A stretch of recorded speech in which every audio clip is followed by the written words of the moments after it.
para pemirsa, ketemu lagi dengan channel Anda, channel untuk berbagi pengetahuan dan belajar sepanjang hayat, dan juga channel yang sengaja kita bikin untuk amar ma'ruf media sosial. Nah, kali ini kita masih terus membahas soal kesehatan holistik bersama pakarnya, yaitu Bapak Dr. Zainal Mutakin Sofro. Beliau adalah dosen Fakultas Kedokteran, Kesehatan Masyarakat dan Keperawatan Universitas Gadjah Mada. Beliau adalah ahli ilmu faal manusia, dan kali ini kita akan membahas mengapa orang kalau maaf pipis ya, kalau urinnya keluar itu ada yang mengeluh, katanya ada yang berbusa, ada yang berwarna. Ini indikator apa? Kita tanyakan kepada Dr. Zainal. Dan jangan lupa klik subscribe. Di episode ke-94 ini, YouTube ini, video ini bisa hadir ke hadapan saudara karena peran dari editor channel kita, Mas Heri Teguh Wiono. Dan tentu saja saudara-saudara jangan lupa share video ini kepada sanak saudara supaya bisa lebih bermanfaat bagi lebih banyak orang. Kita sapa dulu. Assalamualaikum warahmatullahi wabarakatuh. Dokter, Waalaikumsalam warahmatullahi wabarakatuh. gimana dok? Kabarnya dok? Alhamdulillah, alhamdulillah. Nah, itu dok, ada pertanyaan tentang air seni. Kan air seni itu kan merupakan indikator juga dok. Kalau saya medical check up itu kok kelihatannya air seni itu difokuskan untuk melihat ginjal ya dok. Gimana dok air seni kita warna-warni, dan di toilet airport tuh atas saran panjenengan ya diberi eh, peta-peta warna Jadi, merah, nggih. kuning, hijau, jernih atau apa itu. Gimana dok? Jadi menarik ini, Prof.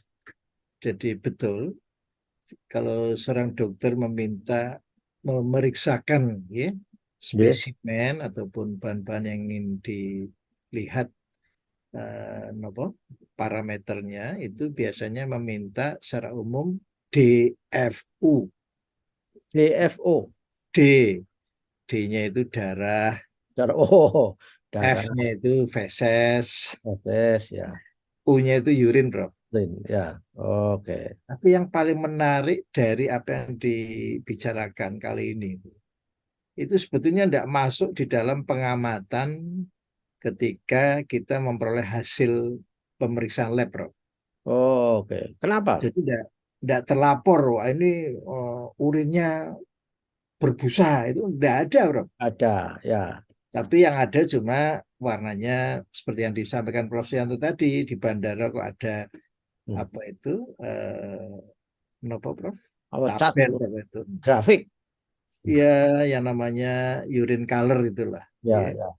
Jadi bagus sekali itu Prof. Edukasi pada masyarakat untuk kita memperhatikan Ya. perubahan warna. Jadi kembali lagi, memang urine ini lebih banyak secara umum digunakan untuk mendeteksi apakah kita ini konsumsi air minumnya cukup atau tidak, Bro. Ya. Karena sebetulnya tubuh kita ini kan mayoritas komposisi komponennya adalah airnya. Ya. Jadi kalau misalnya tubuh manusia itu tidak ada tulang itu ya jalan-jalan di Malioboro seperti ubur-ubur, Bro. Ginjur-ginjur gitu. Jadi sekali lagi menandakan betapa tubuh kita ini tidak boleh kurang Ya. konsumsi airnya. Jadi kalau kurang dari 2% karena penguapan, apalagi Jogja yang semakin panas seperti ini, Panas. ya, harus segera minum ya. Kembali ke buih tadi, Prof. Ya, Ya. ini memang harus disikapi dengan dua hal, Prof. Ya. Yang pertama itu malah bersyukur loh, Prof. Ya. Karena apa? Itu mengindikasikan daya pancarnya itu deras gitu loh, Prof. Oh, ya, ya. Itu Bisa namanya membangun buih ya. gesor gitu loh. Hmm. Apalagi tadi Prof sudah Hmm. pangandikan, mungkin sudah ada bahan-bahan kimia yang sudah dicampurkan di situ. Ya. Yang kedua ini Prof, ini justru yang sering orang itu abai ya, nun sewu. Khusus pada piantun kakung loh Prof. Ya. Kaum pria itu ya minta maaf Prof, ini agak perlu berhati-hati ya. Saya ingin menyampaikan itu ada istilah madhi Prof. Oh. Madhi itu artinya apa? Sperma yang tidak tuntas dikeluarkan itu, Hmm. ya ini bisa terjadi reflux, Hmm. kemudian dikeluarkan itu ya berbuih itu Prof.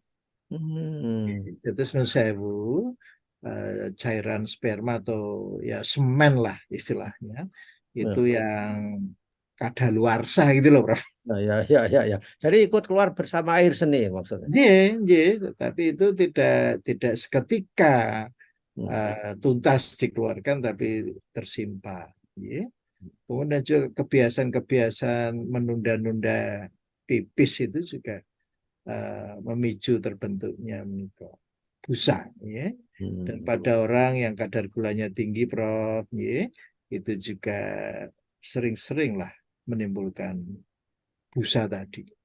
Tapi yang lebih penting, Prof, ini penting sekali, Prof. Ya, ya. Justru busa-busa itu, istilah busa itu kan dalam Hmm. bahasa Inggrisnya foam, ya, Ya, foam. foam. Jadi yang harus diperhatikan malah busa yang ada di dalam pembuluh darah loh, Prof. Oh, Ini iya. tidak pernah, nyaris tidak bisa dilihat gitu. Nah, ini biasanya terjadi pada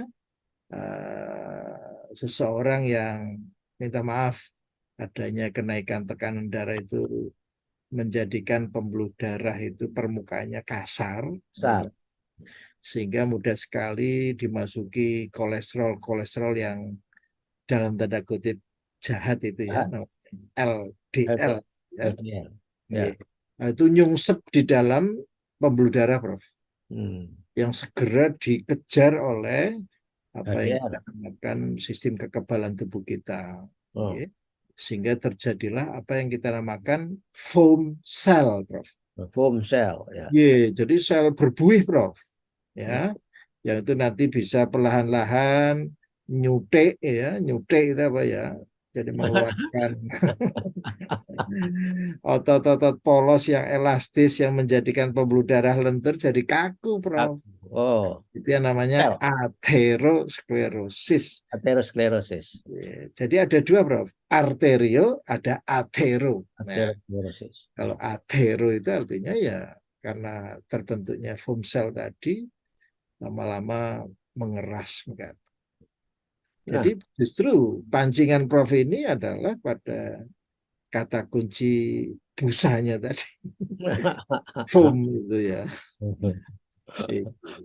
nah, Dok, kembali ke air seni tadi, Dok. Iya, iya. Oh, bisa untuk mendeteksi apa, Dok? Kalau kita melihat apa saja yang terkandung dalam air seni. J, yang jelas tadi Prof sudah mengawali secara mudah, ya, dari perubahan warna itu. Ya.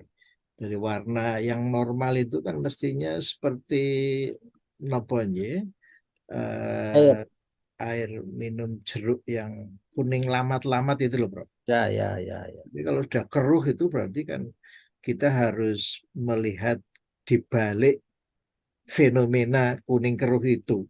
Tubuh itu sudah menggunakan tiga jurus loh, Prof. Ya, ya. Jurus pertama itu karena orang yang dehidrasi itu pasti tekan darahnya turun loh, Prof. Oh, gitu. Ya, pasti tekan darahnya turun karena yang dipompa jantung itu kan sedikit. Hmm. Nah, untuk mengatasi kondisi yang berbahaya ini, maka tubuh menggunakan tiga langkah. Nah, yang pertama adalah bagaimana supaya tekanan darah naik, maka kita gunakan namanya saraf simpatis, Prof. Yes, ya. Kemarin sudah kita singgung-singgung Ya, secara psikologis itu memberikan efek fight or flight, Prof. ya. Ini bahkan freeze ya. Kemudian yang kedua, Prof, itu muncul produk yang dibuat oleh tubuh yang namanya angiotensin, Prof. Oh, tensin. Angio itu adalah Iya. angio ya pembuluh darah, ya. Ya. Tensin itu tegangan. Dan itu kadar yang sangat sedikit saja, misalnya 50 mikrogram, itu sudah bisa meningkatkan tekanan darah, Bro. Oh, ya, ya. Ya. Tapi yang paling menarik, tubuh tidak berhenti, Bro, Hmm. di dalam merespon ya, kondisi kekurangan air itu supaya tidak mengganggu regulasi tekanan darah. Diproduksilah apa yang kita namakan ADH, Bro. Hmm. ADH niko antidiuretik hormon yang menekan supaya orang itu jangan pipis dulu gitu loh, Bro. Oh, ya, ya, ya. Karena apapun air yang ada itu harus dihemat, Bro. Hmm. Ya, seperti di musim kemarau ini kan banyak sekali yang sumur kering ini, Bro. Jadi PDAM sibuk ini, Bro. Jadi di tubuh itu diproduksi ADH itu supaya air tidak segera keluar, Dok. Persis. Jadi produksi air seninya itu jangan terus menerus dibuang karena tubuh sedang butuh air ini, Bro. Ya. Ya. Jadi ini justru lah sebetulnya bibit ataupun awal dari munculnya tekanan darah tinggi tadi loh, Prof. Ya. Karena kita lengah untuk memperhatikan konsumsi air minum tadi. Ya, yang tadi kalau kurang minum itu kan bisa tekanan darah rendah juga, Dok, tadi dikatakan. Pada awalnya, Prof, Oh. yang itu tidak boleh dibiarkan oleh tubuh karena Hmm. itu akan sangat mengganggu Oh, flow atau aliran di otak maupun di jantung maupun di ginjal itu sendiri, Prof. ya. Jadi 3 langkah tadi itu sebenarnya merupakan upaya tubuh untuk menjaga lah, jangan sampai terjadi kerusakan yang terus-menerus berkaitan di dalam tubuh. Kalau air kita minum, Dok. Kalau air kita minum itu kan tidak langsung dia keluar jadi air seni. Beredar dulu di tubuh, diserap oleh darah atau gimana, Dok, mekanismenya? Ya ini Prof, usus itu kan terdiri dari beberapa segmen ya. Ya. Jadi sebetulnya penyerapan air yang paling banyak justru di usus yang besar, Prof. Oh, Itu namanya kolon. kolon ya. Nah ini paradoks loh, Prof. Hmm. Di lain pihak, sisa-sisa makanan itu harus dikeluarkan, Hmm. tetapi karena tubuh ini memprioritaskan organ-organ vital, maka yang sering dikorbankan itu adalah, ya minta maaf, Prof, sampah-sampah tadi menjadi mengeras, itu namanya sembelit, Prof. Oh, sembelit ya. Dan ini ya kalau dibiarkan malah menjadikan orang itu mager loh, Prof. Oh, ya, ya, ya, ya. Nah ini makanya, Prof, kalau subuh-subuh diundang, hayya ala sholat, sholatu khairun minan naum, cenderung glungker lagi, Prof.